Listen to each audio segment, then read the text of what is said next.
Բարև ձեզ, հարցազրույցի տաղավարում այսօր զրուցելու եմ Սթենֆորդի համալսարանի քաղաքագիտության դոկտոր Արթուր Խաչիկյանի հետ։ Շնորհակալ եմ հրավերս ընդունելու համար, պարոն Խաչիկյան։ Դուք 4 օր առաջ այս նույն տաղավարում էիք եւ մենք զրուցում էինք Իսրայել-Իրանյան հակամարտության մասին ու այն մասին, թե ինչ սցենարներ կարող են լինել, եթե Միացյալ Նահանգները անմիջականորեն ներգրավի եւ ահա արդեն 3 տեղեկություն տարածվեց այն մասին, որ Միացյալ Նահանգները հարվածել է Իրանի միջուկային օբյեկտների, մասնավորապես Ֆորդոյի ուղղությամբ եւ փաստորեն արձանագրվեց ԱՄՆ-ի ուղիղ ներգրավվածությունը, Թրամփը ըստ էության չկարողացավ մերժել Նեթանյահուին եւ հիմա ունենք երևի թե այլ իրավիճակ, կխնդրեմ մեկնաբանել, թե ինչ իրավիճակ ունենք եւ Թրամփի այս որոշումը ում օգտին աշխատեց։ Այո, մենք սրա մասին խոսել ենք, վաղուց ենք խոսել, երևի լավ կլիներ չխոսենք, որովհետև ինչ որ ասում ենք լինում է։ Մենք կարող ենք ուղղակի ընդունել, որ ապրում ենք մի աշխարհում, որտեղ այլևս չկա որևէ միջազգային օրենք, որևէ միջազգային հանրություն, չկա ՄԱԿ, չկա ՄԱԿ-ի խարտիա, չկա միջուկային զենքի, ոչ տարածման պայմանագիր, քանի որ սա բոլոր այս պայմանագրի խախտում էր։ Գնում էին բանակցություններ, Թրամփը վերջերս ասաց, որ իրեն 2 շաբաթ է պետք, որ որոշում ընդունի, դա էլ էր սուտ։ Եվ ինքն իր խոսքը խախտեց, ինքն իր խոսքը խախտեց, բայց ոչ առաջի անգամ։ Ես ասում եմ, Թրամփը երևի ԿՊ-ի անդամ է, որտեղ այն ինչ որ նա ասեց, ստացվեց ճիշտ հակառակը։ Նա ասում էր, ես ուզում եմ խաղաղության պրեզիդենտ լինեմ, ոչ մի նոր պատերազմ չենք սկսվի, չենք ներքաշվի ու Ուկրաինայի իրավիճակը շատ ավելի վատ դարավ եւ նոր պատերազմ սկսվեց Իրանում։ Ուրեմն Իսրայելի հարձակումը, որ եղել էր ուրբաթ օրը, դրանից 3 օր հետո պետք է վերսկսվեին բանակցությունները, այսինքն դա էր խաբեություն։ Ինչ կատարվեց։ Փաստորեն Միացյալ Նահանգները օգտագործեցին իրենց B2 stealth այդ ռմբակոծիչները, ծանր ռմբակոծիչները, խաբելով Իրանին։ Ամեն ռմբակոծիչը օգտագործեց 2 MOP, հեսա իշեմ, mandatory ordnance penetration կարծեմ, այսպիսի անգլերեն բանը GR57, GR57 բաները ռումբերը, որոնք բունկերային ռումբեր, այո, հակաբունկերային ռումբեր, որոնք ունեն մոտավորապես 15 տոննայի քաշ, այսինքն 15000 կիլոգրամ, պատկերացնում եք, այսպիսի բան ընկնի մեր գլխին։ Պայթուցիկ կարող են տանել։ Այո, եւ մինչեւ 60 մետր կարող են ներթափանցել գետնի տակ, մինչեւ 60 մետր։ 6 ռմբակոծիչ է օգտագործվել, ամեն մեկը 2 ռումբ, այսինքն մոտ 12 ռումբ է օգտագործվել Ֆորդոյի դեմ, մենք չգիտենք թե ինչ վնաս է հասցվել, հնարավոր է որ նույն տեղը մի քանի անգամ խփել են, որովհետև նույն բանը արեց Իսրայելը Հեզբոլլայի դեմ, 80 ռումբ մի տեղ գցեց Իսրայելը, մի բունկերի վրա 80 ռումբ։ Մենք չգիտենք դա ինչ վնաս է հասցվել, նաև բան է Tomahawk cruise missiles հրթիռներ են օգտագործվել Իսֆահանի դեմ, Սուզանավերից են արձակվել 30 հրթիռ, սա ինչ է նշանակում։ Սա նշանակում է, որ մենք ապրում ենք մի աշխարհում, որտեղ այլևս ծիծաղելի է խոսել ոչ դեմոկրատիայի մասին, ոչ միջազգային օրենքի մասին, ոչ ՄԱԿ-ի մասին, ոչ այդ միջուկային զենքի տարածման մասին։ Հիմա բոլոր երկրները սկսելու են ձգտել միջուկային զենք ստանալ, որպեսզի պաշտպանվել այսպիսի ագրեսիայից։ Իրանը կարող է վերականգնել իր ծրագիրը 1-2 տարի հետո։ Դե նայենք ինչով սա կվերջանա։ Արդեն այնտեղ խորհրդանում նախագիծ է ընդունվել, որն առաջարկում է ժամանակավորապես կասեցնել համագործակցությունը ՄԱԳԱՏԷ-ի հետ։ Այո, որտեղ այդ բոլոր տեղեկությունները նրանք տվեցին Իսրայելին։ Իդեպ մի ժամ առաջ հակահարված եղավ Ալ-Հասակա բանի ռազմաբազայի դեմ Սիրիայում, այսինքն հակահարված տվեց Իրանը ռազմաբազայի դեմ, ամերիկյան ռազմաբազայի դեմ, դա շատ վտանգավոր է, հիմա արդեն Միացյալ Նահանգները կարող ավելի ակտիվ ձևով, այսինքն էսկալացիան գնալու է։ Դա նշանակում է, որ տարածվելու է միջուկային զենքը ռեգիոնում, դա շատ վտանգավոր է, Չինաստանը եւ Ռուսաստանը մերձենալու են, այսպիսի վարկից հետո նրանք հասկանալու են, որ պետք է միավորեն իրենց ուժերը, նշանակում է, որ Ուկրաինայի վիճակն է վատանալու, քանի որ ուկրաինացիներին այլևս այդքան օգնություն չեն տալու, դա հիմա ուղղվելու է միջին արևելք եւ Ռուսաստանը շատ ավելի կոշտ ձևով է վարվելու ուկրաինացիների հետ եւ արևմուտքի հետ, քանի որ տեսնում են, որ պայմանավորը շատ դժվար է։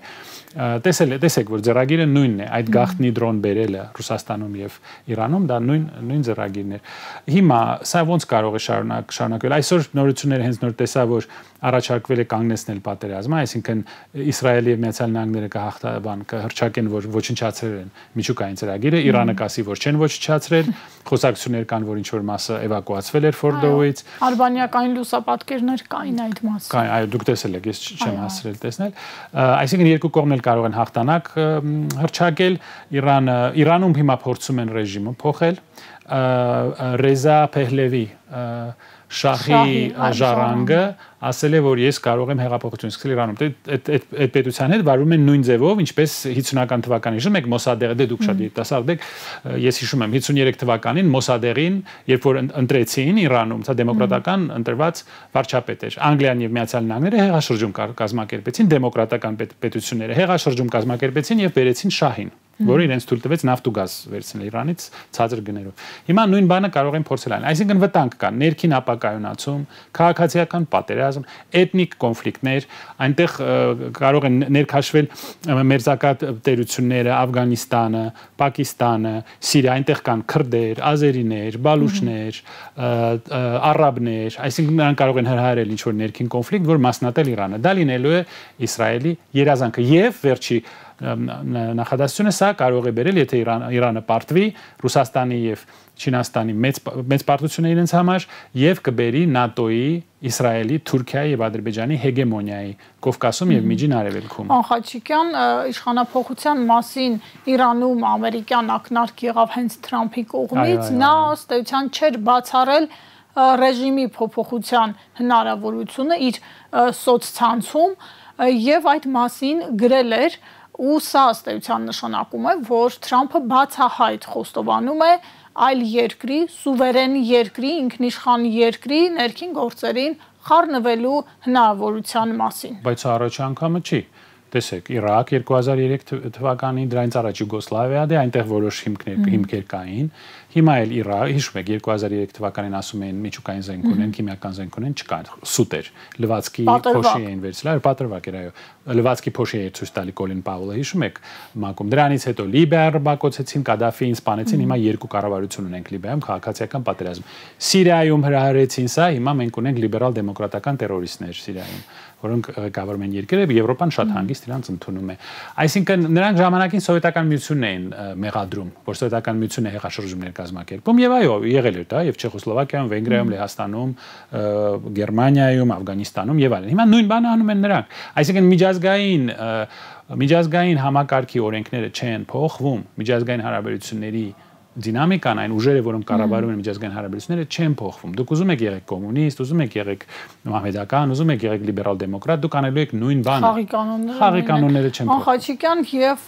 Իրանի արտգործնախարարը Ռուսաստանում է, Պուտինի հետ հանդիպում եւ ռուսական դիրքորոշումը այս կոնֆլիկտի մասով հասկանալիորեն տարբերվում է ամերիկյան մոտեցումից, Ռուսաստանը կոշտ դատապարտում է Իսրայելի եւ նահանգների գործողությունները եւ իր աջակցությունն է հայտնում Թեհրանին, դատապարտում է նաեւ Չինաստանը։ Չինաստան, Ռուսաստան առանցքը ինչ հնարավորություններ ունի ազդելու այս հակամարտության վրա, այնպես որ էսկալացիան էլ ավելի չմեծանա, որովհետեւ հենց ինքը Պուտինը օրեր առաջ խոսել էր այն մասին, որ մենք իսկապես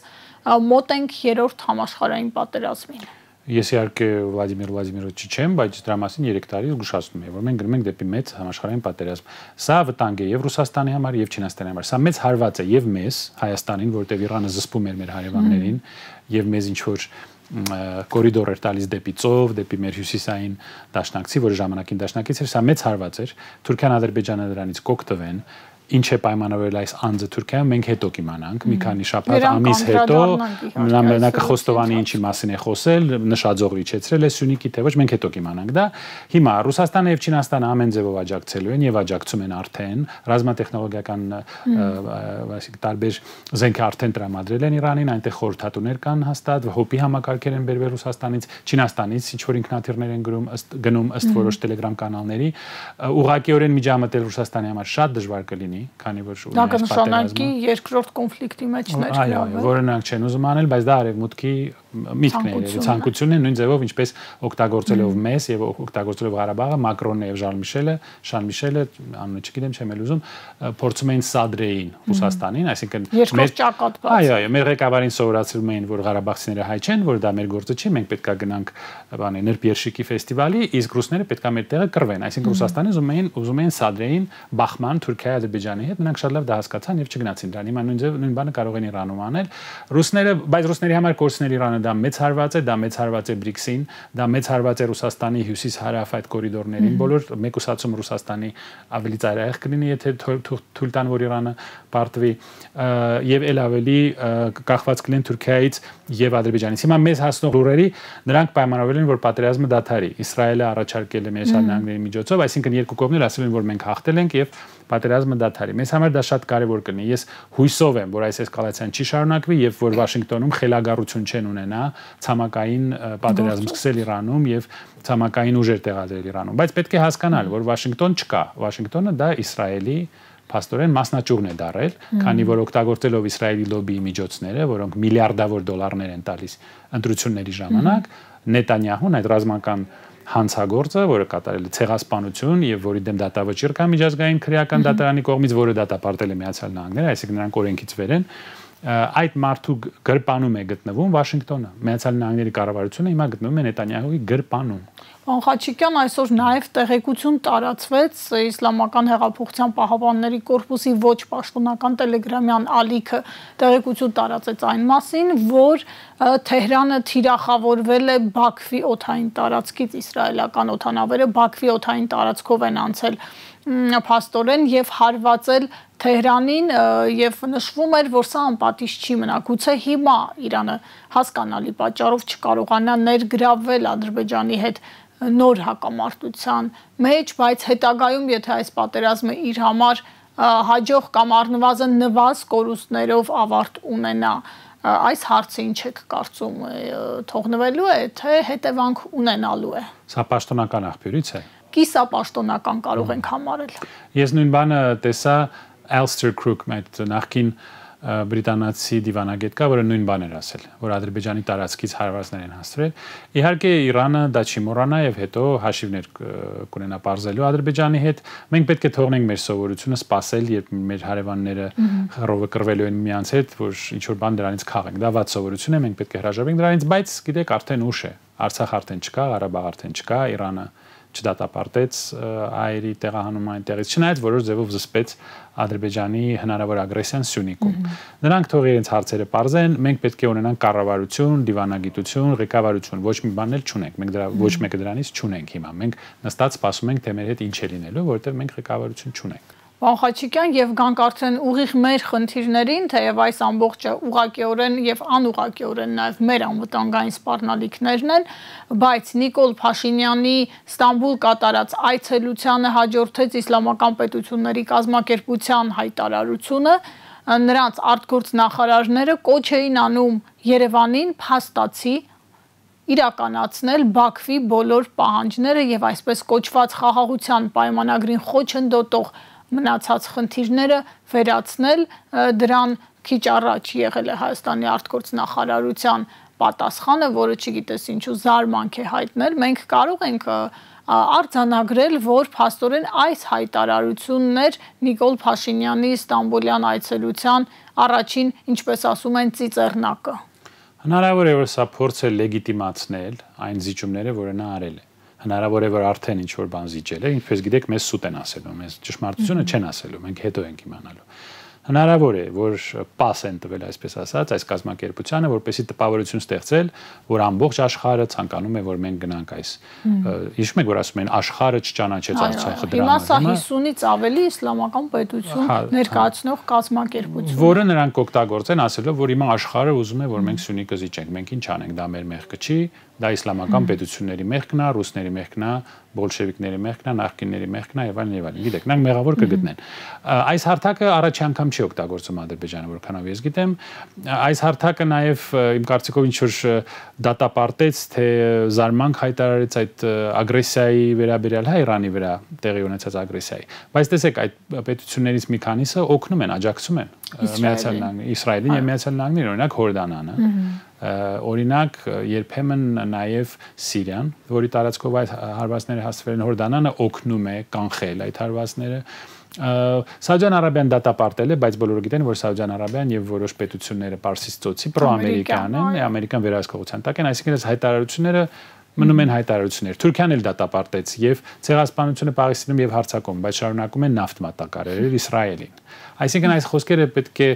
այդպես բառացիորեն չընդունել, բայց նրանք կարող են դա օգտագործել, այո։ Ես կարծում եմ, այո, որ մենք հետո մի քանի շաբաթ, մի քանի ամիս հետո ճշմարտությունը կիմանանք, թե ինչպես իջացրեցին Սյունիքի նշաձողը։ Այսինքն գետնի վրա տեղի կունենան իրադարձություններ, ինչպես ցավոք նախորդ հատշրջանի պատմությունն է ցույց տվել, եւ մենք արդեն կիմանանք, թե ինչ բանավոր կամ գուցե գաղտնի գրավոր խոստումներ է տվել Փաշինյանը։ Այդպիսի վտանգ կա, որովհետև նրանք ինչ կասեն։ Նույն ձևով ինչպես Ղարաբաղի հարցը լուծեցին, մենք չենք զիջելու, դե Հայաստանը վերջել չհիշենք, մենք դեօկուպացիայի կգնանք Շուշի, Ստեփանակերտ եւ այլն, Հադրութի, հետո դե մենք մի քիչ նշաձող իջեցրեցինք եւ այլն։ Նույն ձևով կասեն, դե սա կորիդոր չի, մենք սա միջանցք չենք համարում, նրանք են միջանցք համարում, մենք չենք համարում, դե ճանապարհ ենք տվել, սա ճանապարհ է։ Դե հիմա անցնում են չեն կանգնում, հետո ինչ անպայման է որ կանգնեն։ Դե հիմա համարում են որ մեր տարածքը չի այս ճանապարհը, դե մեր տարածքն է, բայց մեր տարածքը չի, մենք համարում ենք որ մենը, նրանք համարում են իրեն, այսինքն անընդհատ այդ սուտ խոսելով, այդ մանիպուլյացիաներով, այդ կրուտիտներով, ինչպես կներեք բան ժողովրդական բառ, նրանք անընդհատ այսպես շարունակելով խաբելու են։ Եվ հետո ստացվել է որ սա իսկապես միջանցք է, սա մեր տարածքը չի, եւ մենք Իրանից կտրվենք։ Հասկանալի է, պարոն Խաչիկյան, եւ Թուրքիան ըստ էության ձեր ասած օգտագործեմ այդ բառը կրուտիտ է օգտագործեց, կիրառեց համայնքի հետ հանդիպմանը Նիկոլ Փաշինյանը, երբ խոսում էր այն մասին, թե այ մեզ ասում են Թուրանի ստեղծման համար ճանապարհ եք տալիս, նա հեգնում էր եւ ասում էր ուզում են գնան գան, մեր տարածքով թող գնան գան։ Գնալ գալը վատ բան չի, եթե դա մենակ լիներ գնալ գալու հարց, դա խնդրեմ չի, կարելի է ինչ որ հեշտացված վիզային ռեժիմ անել։ Միացյալ Նահանգներում ես անգամ դա գրել եմ դրա մասին, կա էլեկտրոնային, օրինակ կարելի է էլեկտրոնային վիզաների համակարգ ստեղծել, մեքենաների վրա տեղադրել այդ սարքերը, որոնք կարող են առանց ուղղակի դանդաղելով անցնել մեր սահմանը, արդեն անցյալում գուցե մեր ներկայացուցիչները կարողանային վերահսկել այդ մեքենաները Ադրբեջանի տարածքում, որ շուտ ձևով անցնեն մեր տարածքը, բայց դա չէ իրանց խնդիրը։ Իրանց խնդիրը Ադրբեջանի եւ Թուրքիայի ձուլումն է եւ Տուրանի ստեղծումն է, այո։ Այս մարդը դա իր գործը չի, այսպիսի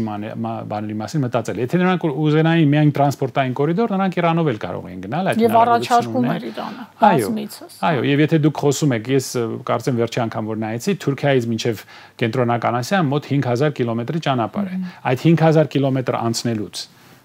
30 կամ 38 կիլոմետր շրջադարձ անելու դա մեծ հարց է։ Եթե դուք մեքենա քշեիք 5000 կիլոմետր գնայիք, դուք 30 կիլոմետր չեք անցնի, իհարկե կանցնեք։ Դա ինչ է, մի տոկոսից էլ քիչ է, չէ՞, եթե արագ հաշվենք։ Այսինքն այստեղ ստրատեգիական հարց է, Ադրբեջանի եւ Թուրքիայի ձուլման հարց է։ Եվ ասում եմ, մենք հետո կիմանանք նա ինչա խոսքը։ Այսինքն այս հայտարարություններից նաեւ համայնքի հետ արված Նիկոլ Փաշինյանի այդ հայտարարությունից մենք կարող ենք արդեն իսկ հիմնավոր կասկած ունենալ, որ նա այսպես կոչված միջանցքի հարցը լուծել է, զիջել է, տվել է խոստում։ Կասկածներ մենք պետք է ունենանք Պրագայից հետո։ Այն ինչ որ նա արեց Պրահայում, երբ որ նա ստորագրեց մի թուղթ, որով հանձնեց 120,000 մարդ եւ ոչինչ չստացավ եւ կողքը նստած էր այդ ֆրանսիացին ու այդ Շարլ Միշելը, որոնք չգիտես ինչու այնտեղ ներկա էին, ինչ տվեցին մեզ, չգիտենք։ Սադրելով, որպեսի պատերազմ սկսի Կովկասում, առաջադրանք էին տվել, պարզ է ինչ են ասել։ Առաջադրանք էին տվել Արցախը հանձնել, որ ռուսները մեզ համար կռվեն եւ Ռուսաստանը հանեն ռեգիոնից եւ երկրորդ ճակատ բացեն։ Դա էր իր առաջադրանքը։ Հենց այդ օրից մենք պետք է կասկածենք ամեն ինչի ինչ որ նա ասում է։ Ես կարծում եմ, որ մեծ վտանգ կա, որ ինչ որ կամ գաղտնի կամ ակնհայտ պայմանավորվածություն մենք հետո կհայտնաբերենք եւ հետո մի ուրիշ հարց, այդ 100,000-ավոր ադրբեջանցիների վերադարձը։ Դե դա էլ է օրակարգում։ Այո, օրինակ ասի դե գիտեք հիմա մի մարդ մի ընտանիք թող գա ապրի, օրինակ առաջ ապրում ենք մոռանան, որ մենք 35 տարի իրար սպանել ենք, այնքան վիզ ենք կտրել, այսինքն մեր վրացիների հարաբերությունները եւ Ադրբեջանի հետ հարաբերությունները դժվար է համեմատել ռացիոնալ մարդու համար։ Կասեն դե հիմա գալիս են ձեր գյուղում ապրում են, ով է խանգարում։ Դե ասենք այս գյուղը չի, այն գյուղն է, այն գյուղում ապրեք, թող այս գյուղը իրանց լինի։ Գիտեք, մեր մարդկանց որոշ մասը, երբ որ նրանց փող են խոստանում ու ուտելիք, նրանք ամեն ինչ մոռանում են։ Նրանց կասեն, գիտեք, ձեր փողը շատ կլինի, առևտուր կլինի, կուտեք, խմեք ամեն իրի գուն եւ ամեն ինչ լավ կլինի։ Մարդիկ ասեն, այո, մեր փրկիչն է, մեզ խոստացել է, որ ամեն ինչ լավ կլինի։ Դե մի գյուղա, երկու գյուղա, 30 գյուղա, 300,000 մարդ քանի գյուղում պետք է ապրի։ Մեր գյուղը ինչքան հազար մարդ ունի։ Ես ասել եմ, ասենք 5000, թե 5000 մարդ ունեն 60 գյուղ։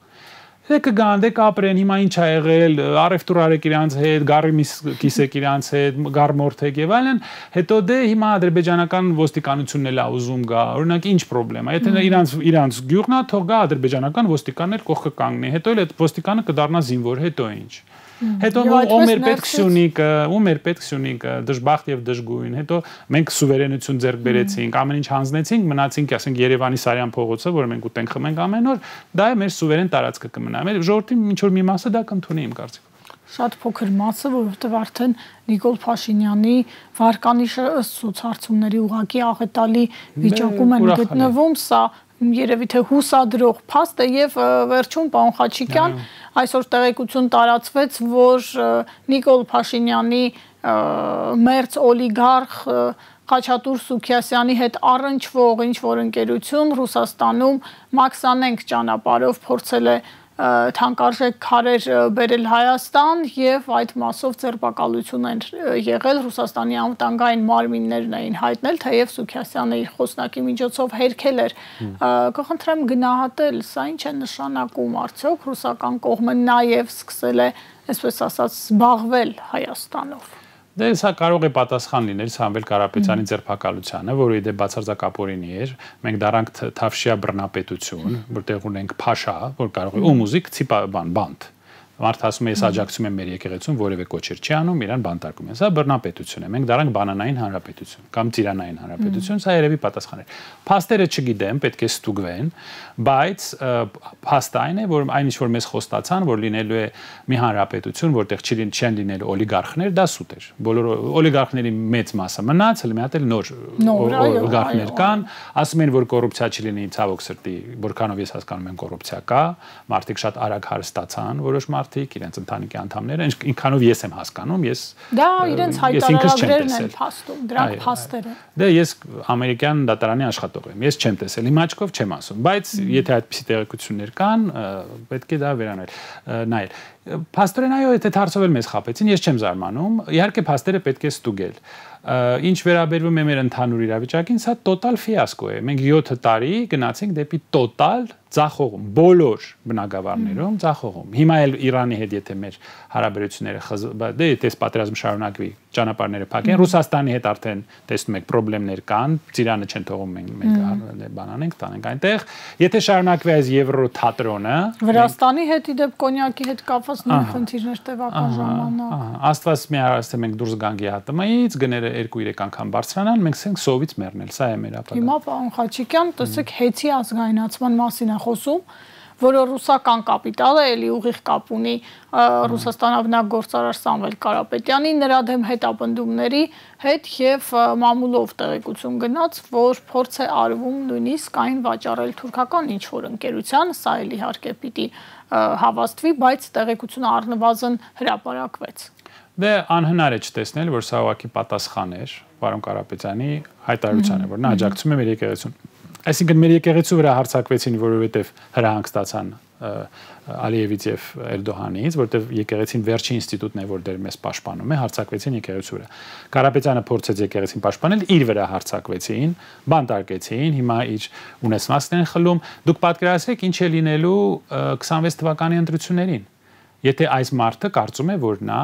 սուլտան է Հայաստանի, ինչ կուզի կանի, այսինքն ընտրություններին ինչ կուզի բառացիորեն կանի, պատկերացրեք ինչ խեղաթյուրումներ են լինելու, ինչպես են կեղծելու 26 թվականի ընտրությունները։ Դա բավականին վախենալի է։ Իմ կարծիքով Թուրքիայից էլ միջոցներ կբերվեն, Եվրոպայից էլ միջոցներ կբերվեն, այդ Եվրո դերասանների թիմը, Եվրո չտեսներին էլի կբերեն մեզ երրորդ դիտորդությամբ։ Այո, կամ էլ բան եւս մեկ հանրակրվե կանցկացնենք, այդ մեկը քիչ էր, երկրորդը կանցկացնենք, որ էլի անպատասխան կմնա, բայց նրանք մեզ էլի Եվրոկոնֆետ ցույց կտան, որ այո, մեկ եք հանձնենք, տապալենք, ընտրենք այս մարդուն, որը 7 տարի ամեն ինչ քանդեց, բայց մենք կգնանք Եվրոպա։ Բայց դա տեսակ, որ սուտ էր։ Այդ խոստումները օգտագործելով արևմուտքի ամբողջ քարոզչական այդ պոտենցիալը եւ տասնյակ միլիոնավոր դոլարները, որոնք ամեն տարի բերվում են մեր գրանտակերներին, էլի բաժանելով, էլի մեր ժողովրդին խաբելու են։ Էլի այդ գիպնոզի տակ պահելու են, օգտագործելով ՀՄԷԿ-ը, Civilnet-ը, Radio Liberty-ն եւ այլն, որոնք ի դեպ այսենց լուր նստած են, երբ որ մարդուն բանտարկում են իր խոսքի համար, երբ որ հարձակվում են եկեղեցու վրա, երբ որ մարդկանց ծեծում են ռումբ են գցում, խաղաղ բողոքի մասնակիցները։ Եթե Պուտինը այսպիսի բան աներ, իրանց էլեկտրականությունը երևի ֆազերը կխփեին, այնքան կխոսային դրա մասին։ Ամեն 5 րոպե ցույց կտային Պուտինը ոնց է ձերբակալում մի բանի լրագրողի։ Եվ այդպես էլ արեցին Պոլիտկովսկայի մահը եւ այլն, հիշում եք այդ Մագնիտսկի ցուցակը եւ այլն։ Ես չեմ ասում դա ճիշտ է թե ճիշտ չէ, բայց դրա մասին կխոսեին։ Այո, ամեն 5 րոպե մենք կլսենք այդ բոլոր կանալներով, բայց հիմա քանի որ դա Պուտինը չի մեր բռնապետն է, դրա մասին չեն խոսում, սա էլ ձեր արևմուտքի դեմոկրատիան, սա էլ ձեր մարդու իրավունքները եւ ազատ մամուլը։ Էլ ինչ բացատրեմ Մարիանա ջան։ Շնորհակալ եմ, պարոն Խաչիկյան, երևի մեր լսողները, մեր հեռուստադիտողները ամեն ինչ տեսնում են ու գուցե նաև արդեն իրենց համար արել են արձանագրումներ։ Շնորհակալ եմ, հարցազրույցին սպասեք վաղը։